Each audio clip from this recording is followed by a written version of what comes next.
कसबा बावडा इथल्या आनंद चौगुले यांचं सातारा इथं सप्टेंबर 2015 मध्ये अपघाती निधन झालं होतं। दरम्यान त्यांच्या पत्नी विद्या यांनी दाखल केलेल्या नुकसान भरपाई दाव्यात न्यायालयानं 1,12,00,000ची नुकसान भरपाई मंजूर केली। मात्र दी ओरिएंटल इन्शुरन्स कंपनीनं केवळ 42 लाख रुपये देऊन वरील रक्कम द्यायला टाळाटाळ सुरू केली होती। मात्र जिल्हा सत्र न्यायाधीश डी.व्ही. कश्यप यांनी जप्तीची कारवाई करण्याचे आदेश दिल्यानंतर 13 एप्रिल रोजी जप्ती कारवाई केल्यानंतर रात्री उशिरा इन्शुरन्स कंपनीनं उर्वरित नुकसान भरपाईची 71 लाख रुपये इतकी रक्कम जमा केली। या खटल्यात चौगुले यांच्या वतीनं ॲडव्होकेट सी.बी. कोरे यांनी काम पाहिलं। कसबा बावडा इथं आनंद चौगुले हे त्यांच्या कुटुंबियांसमवेत राहत होते। आनंद चौगुले यांचं 5 सप्टेंबर 2015 रोजी सातारा कोरेगाव इथं अपघाती निधन झालं होतं। या प्रकरणी मयत चौगुले यांच्या पत्नी विद्या यांनी ॲडव्होकेट सी.बी. कोरे यांच्यामार्फत न्यायालयात विमा कंपनी विरोधात नुकसान भरपाईसाठी दावा केला होता। कोरे यांच्या युक्तिवादामुळे न्यायालयानं चौगुले यांना 1,12,00,000 रुपयांची नुकसान भरपाई मंजूर केली।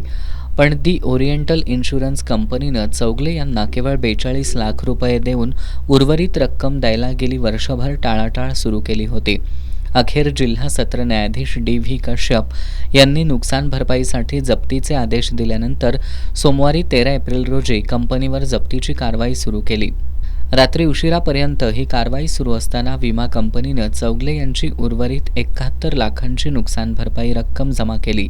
Advocate CB. कोरे यांनी ही माहिती दिली आहे। माननीय जिल्हा व सत्र न्यायाधीश माननीय डी.व्ही. कश्यप साहेब यांच्या समोर एक विद्या आनंद चौगुले या अपघातात तिचे पती मयत झाले होते सातारा कोरेगावला, म्हणून आम्ही केस कोल्हापूरमध्ये दाखल केली होती। त्याचा निकाल लागला। 1,12,68,136 रुपये मंजूर झाली।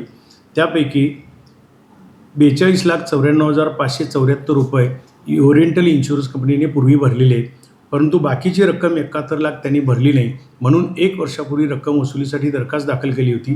त्या सदरच्या दरखास्तीमध्ये वेळोवेळी पैसे भरत नाहीत म्हणून 7 एप्रिलला वॉरंटची ऑर्डर झाली व त्याप्रमाणे जप्तीचा आदेश होऊन जप्ती झाली व सदरची जप्ती पूर्णपणे वसूल रकमेनं झाली की जप्ती करत असताना जे मटेरियल जप्ती केले त्यांचे कोर्टाच्या आदेशाप्रमाणे, त्यामुळे संपूर्ण रक्कम 71,73,452 रुपये त्यांनी RTGSने न्यायालयाच्या खात्यावरती जमा केली।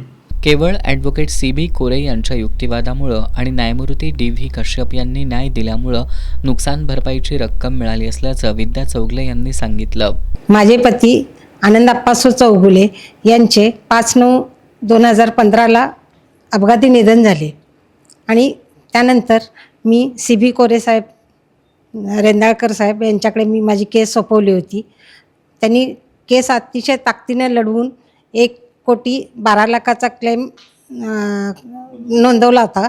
तो ओरिएंटल विमा कंपनीने अगोदर सगळं मान्य झाल्यानंतर फक्त 42 लाख मला दिले। उर्वरित रक्कम देण्यासाठी फारच टाळाटाळ केली। जवळजवळ 1-1.5 वर्षाचा कालावधी घेतला तरी काहीच पुढं प्रगती झाली नाही। त्यामुळे कश्यप साहेब, न्यायाधीश कश्यप साहेब यांच्या आदेशानुसार वसुलीची जप्तीची जी नोटीस काढली त्यामध्ये ॲडव्होकेट साहेबांनी आपलं ठामपणे मत मांडल्यामुळे हे सगळं शक्य झालं आणि परवा 13 तारखेला मी स्वतः ओरिएंटल कंपनीच्या ऑफिसमध्ये जाऊन ही जप्तीची कारवाई चालू केली तरी शेवटच्या क्षणापर्यंत त्यांनी माझे पैसे दिलेले नव्हते। एका विधवेसाठी किंवा माझी मुलं दोन्ही शिक्षणात असताना देखील इतकी टाळाटाळ होऊ शकते हे माझ्या मनाला लागून राहिलं होतं, पण हे केवळ शक्य झालं ते सी.बी. कोरे साहेब यांच्यामुळे आणि रात्री 8:30 ते 9च्या दरम्यान खात्यावर कोर्टाच्या हे पैसे जमा झाले। आजकाल बहुतांश विमा कंपन्या विमा उतरवताना गोड भाषा वापरतात, पण नुकसान भरपाई देण्यास टाळाटाळ करत असल्याचं दिसून येत आहे।